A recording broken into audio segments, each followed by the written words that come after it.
Assalamualaikum warahmatullahi wabarakatuh.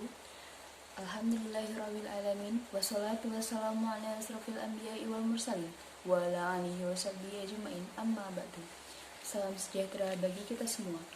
Video ini dibuat untuk memenuhi tugas mata kuliah Sejarah dan Pengantar Hukum Islam dengan dosen pengampu Bapak Dr. Edi Susilo, Magister Hukum Islam.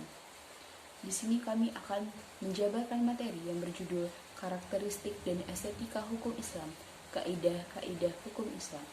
Sebelum itu, kami akan memperkenalkan diri.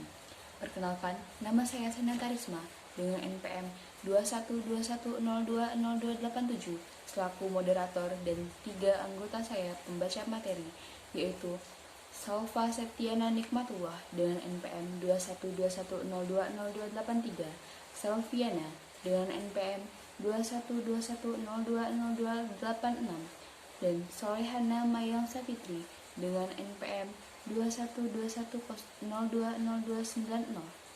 Baiklah, pematerian pertama akan dibacakan oleh Saudari Salva Septiana, pematerian kedua akan dibacakan oleh Saudari Salviana, dan dilanjutkan dengan pembacaan materi terakhir oleh Saudari Solehana Mayang.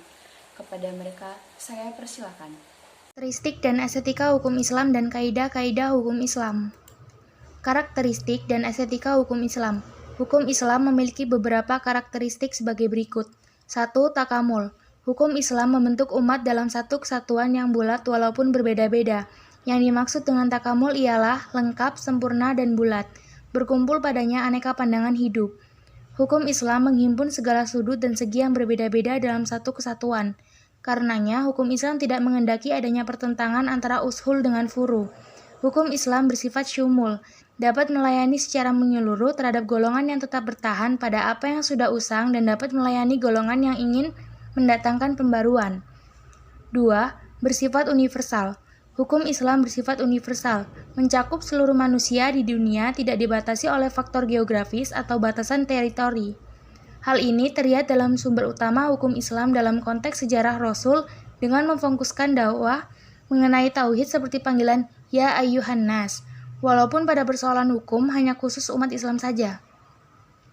3. Moralitas atau akhlaki. Moral dan akhlak sangat penting dalam pergaulan hidup di dunia ini. Oleh karena itu, Allah sengaja mengutus Nabi untuk menyempurnakan akhlak yang mulia.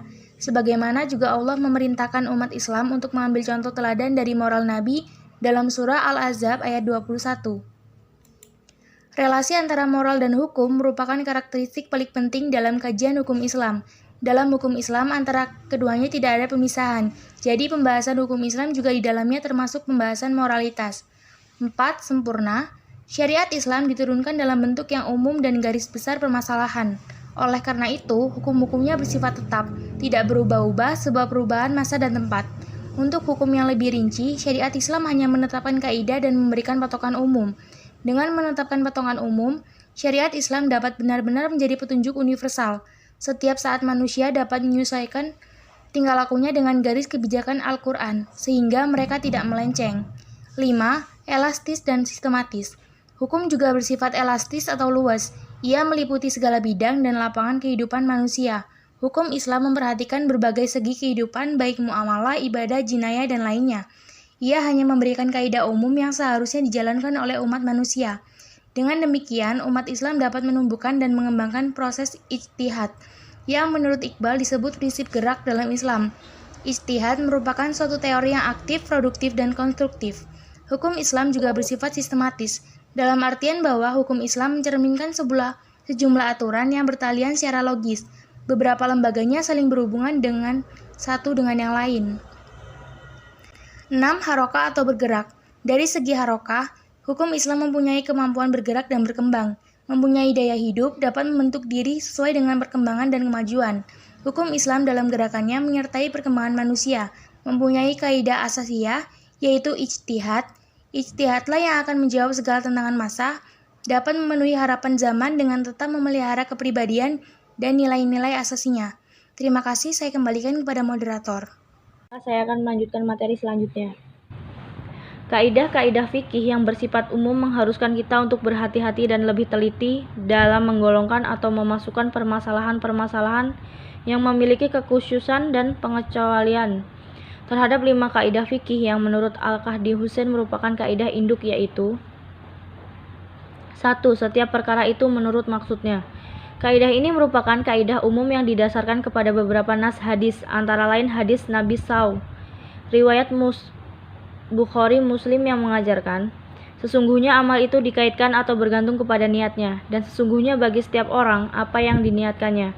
Hadis Nabi riwayat Tabrani dari Ka'ab bin Ujrah yang menyebutkan, orang yang mencari harta dengan niat untuk berbangga-bangga dan berkarya terhadap sesamanya, orang itu berada di jalan setan. Beberapa hadis di atas menunjukkan betapa penting peranan niat dalam melakukan tindakan, amal, perbuatan. Manusia dinilai dari apa yang menjadi niatnya. Dua keyakinan tidak bisa dihilangkan oleh keraguan.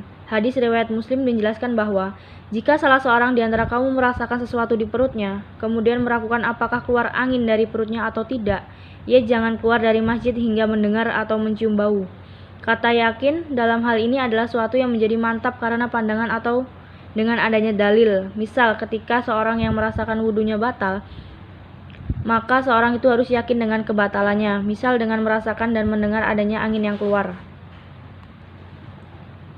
Hukum Islam tidak memungkiri kenyataan segala sesuatu yang terjadi seiring perkembangan zaman, baik kenyataan pada diri pribadi seorang maupun keadaan yang tetap memelihara pendirian pokok.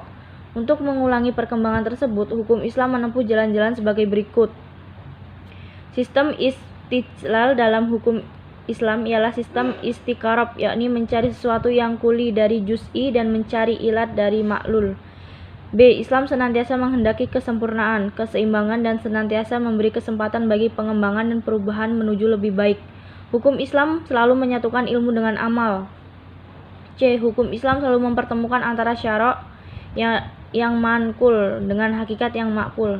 D. Hukum Islam mempersatukan antara ilmu pengetahuan dengan unsur kejiwaan.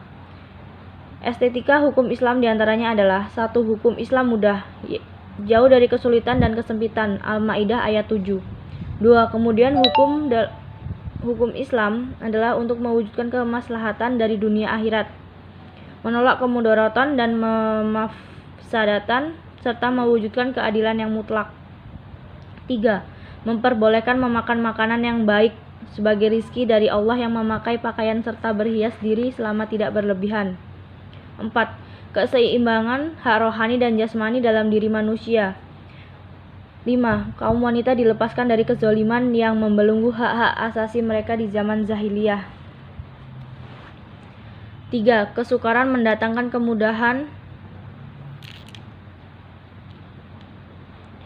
Kesukaran, kesulitan, atau kesempitan mendatangkan kemudahan.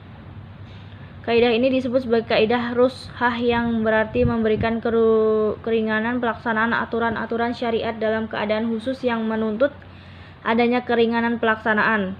Rushah ini lain dengan darurah. Pada tingkat mafdasah, kerusakan atau kesukaran yang akan ditimbulkannya dalam rushah, namun mafsadah yang ditimbulkan tidak sekuat mafsadah pada darurah yang senantiasa dikaitkan dengan memelihara jiwa. Kaidah rushah didasarkan pada Al-Quran Al-Baqarah ayat 185. 4. Kemudaratan itu harus dihilangkan. La darara wa la dirara fi al-Islam. Tidak boleh memudaratkan atau mempersulit orang lain, dan tidak boleh ada kemudaratan atau majah. Hadis tersebut merupakan salah satu dasar bahwa kemudaratan harus dihilangkan. Kaidah ini disebut sebagai kaidah darurah, yang berarti adanya suatu keadaan yang jika aturan hukum dilaksanakan sesuai tuntunan aslinya, maka seorang mukallaf akan memperoleh mafsadah yang akan berhubungan dengan hifsu dan anaf, atau keharusan memelihara jiwa. Misalnya memakan barang haram karena terpaksa, tidak ada makanan lain, dan apabila tidak memakannya bisa mati.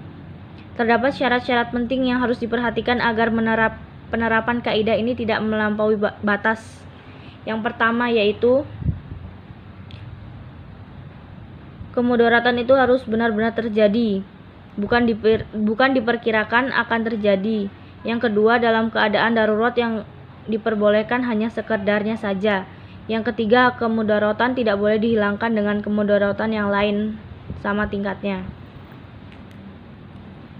5. Adat itu bisa ditetapkan sebagai hukum. Kebiasaan yang telah diketahui secara umum bisa mengikat atau menjadi hukum. Adat istiadat dapat dikokohkan menjadi sebuah hukum haruslah memenuhi beberapa syarat. A. Dapat diterima dengan kemantapan jiwa oleh masyarakat, didukung oleh pertimbangan akal dan yang sehat, sejalan dengan tuntunan watak pembawaan manusia. B. Benar-benar merata menjadi kemantapan umum dan masyarakat dan dijadikan terus-menerus. C. Tidak bertentangan dengan nas Al-Quran atau sunnah Rasul. Kaidah ini berdasarkan kepada suatu hadis dari Ibnu Mas'ud yang diriwayatkan oleh Ahmad. Apa yang dipandang baik oleh kaum muslimin, maka baik pula pada sisi Allah. Oleh karena itu, kaidah fikih berkaitan erat dengan sikap dan tingkah laku manusia, sehingga sering digunakan secara luas, diperlakukan dalam kehidupan, baik untuk diri sendiri maupun halayak luas. Sekian penyampaian materi dari saya. Saya serahkan kembali kepada. Terima kasih kepada 3 anggota pembaca materi. Sekian pembacaan materi dari kelompok kami. Untuk sesi pertanyaan dilanjutkan via WhatsApp. Jika ada kesalahan atau kekurangan, saya mohon maaf kepada Bapak dosen pengampu dan teman-teman sekalian, dan kepada Tuhan saya mohon mahfirahnya. Saya akhiri. Wassalamualaikum warahmatullahi wabarakatuh.